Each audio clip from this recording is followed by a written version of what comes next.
class, welcome to week 4, lesson 4.1. And as you've read already, week 4 is all about biomimetic design tools. And there's really just two of them we're going to talk about. One is the Biomimicry's Biology to Design spiral, or Biology to Design spiral, as I have here. And the other is a Biomimicry Challenge to Biology Design spiral. So this week I'm really excited about because in the first week we introduced the ideas about biomimetic design, and in week 2 you really got to focusing on observing nature as a designer. And then last week you were focusing on nature's design principles and particularly biomimicry's life's principles. So this week we get to learn some real tools that you as a designer get to use.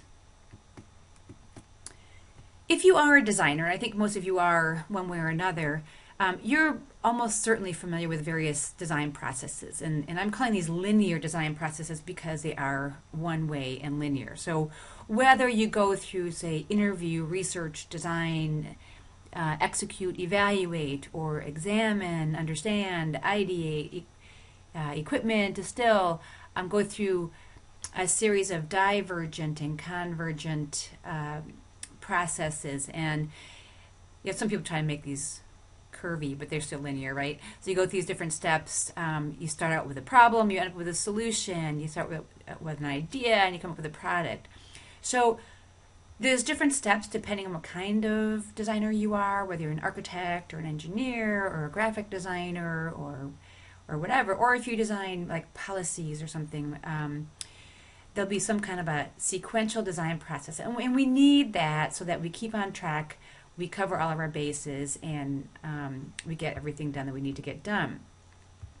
People have tried to advance the linear process into a cycle. So the idea is that after you go through the process, you learn from your evaluate step, and you can go back to step 1. This is another example. Here, it's mostly a linear process, and they loop back right at the very end here. You are an engineer. Does that sound like a threat to some of you? Okay, so that's sort of an advancement, going from linear to a cyclical design process.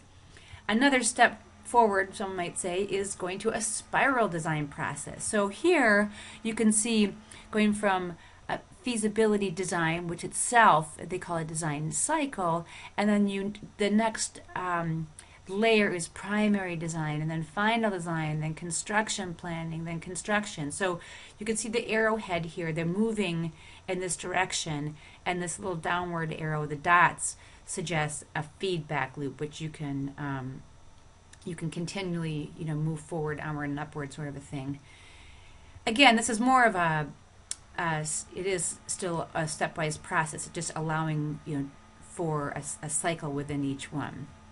Here's another example of a spiral design process, one that if you talk about spiral design to other people, they'll think of this. So the idea is they've got, I can barely read this, definition, evolution, tech transfer.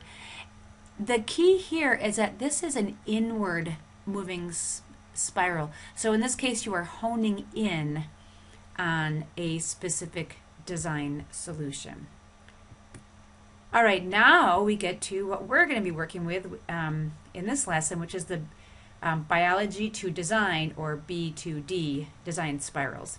And I put spirals here because back when I was at the Biomimicry Institute, we were using this version of it. There's been a few advances since then, but most of the advances are just graphics. So they got like little cooler, smoother graphics now, and they seem to have taken away the arrows, but it's still the same lovely Biology to Design spiral. And for the purposes of this class, we're going to use the older version because that's what I'm most familiar with. And again, I think the changes in them have been mostly graphic, and I think this is actually more illustrative for learning purposes.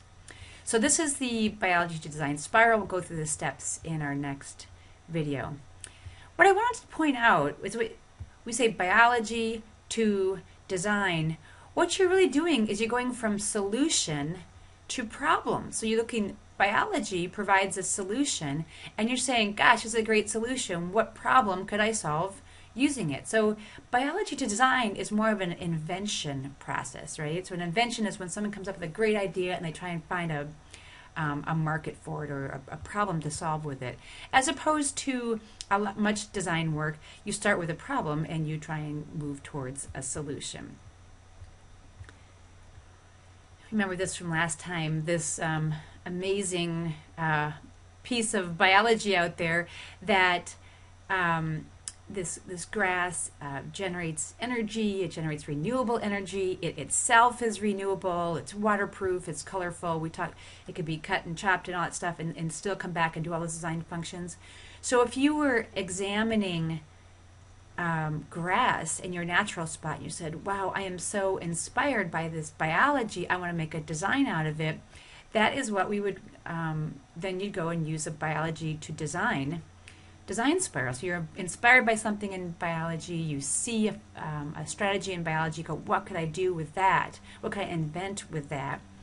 The problem that we face is that this blade of grass, as Einstein pointed out once, does things that humans can have yet to achieve.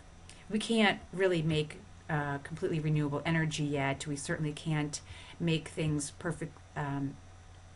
Can't make renewable energy that itself is renewable, and it's certainly not able to be stomped on and eaten and grow back. It doesn't, it's not edible. So all of these things that you might be inspired by may not be possible right now. So the biology to design process can be fantastic. It can also be fantastical. So it's a great source of inspiration, and it shows you what can be achieved because nature does all these things. The thing I want to just warn you of is I don't want you to leave this class just coming up with fanciful designs. I would love for you to leave this class empowered to be able to design real things in the real world. So start with this as your inspiration and as your goal, but realize that we're going to have to face, if you want to get sustainable design actually done, you're going to need to deal with the world as it is today. Having said that, there are examples of biology to design out there that I'm sure some of which you're familiar with. Velcro is the classic example, right? So a guy was out, would walk his dog would get stuck with burrs, which he found quite annoying, but then he realized, wow, this is an amazing reusable dry adhesive. It doesn't use any glue, and you can stick it and re-stick it a million times, and it's got amazing grip. So he studied, what is that strategy? It turned out it's a form, a set of forms actually. So this hook and sort of thread sort of situation, and he studied that, emulated that, and made Velcro. This is what Velcro looks like. Another example is this seaweed that you may notice if you go to the water very often that a lot of stuff underwater gets really slimy. You get this biofilm on there, and then more stuff grows and gets this big fuzzy yuck. But not everything gets that on there. And nature actually has several different strategies for keeping bacteria and other things from forming on the surface. And this one is in this red seaweed. It has this compound called furanone, which basically keeps biofilms from communicating, bacterial biofilms from communicating with other bacteria, so the biofilm doesn't form in the first place. That concept has been was the inspiration for an antibacterial surface. You can impregnate materials with furanone, and so it keeps bacteria from growing without killing the bacteria. So it's an antibacterial surface that's not a biocide. Another one some of you are familiar with is the lotus leaf. As you know, it's water repellent and it's self-cleaning because of a combination of form and material. So the forming the surface texture. That has been emulated for lotus on paint, for like exterior and interior paint.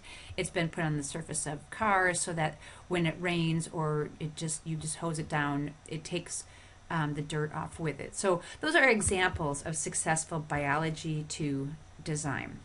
All right, so that's just your introduction to biology to design. It's more of an invention process. It's when you're inspired by something you see in nature and you want to figure out what you can design out of it. Okay, that's all I want to say in this one. And in the next video, we'll go through each of the steps in the biology to design spiral.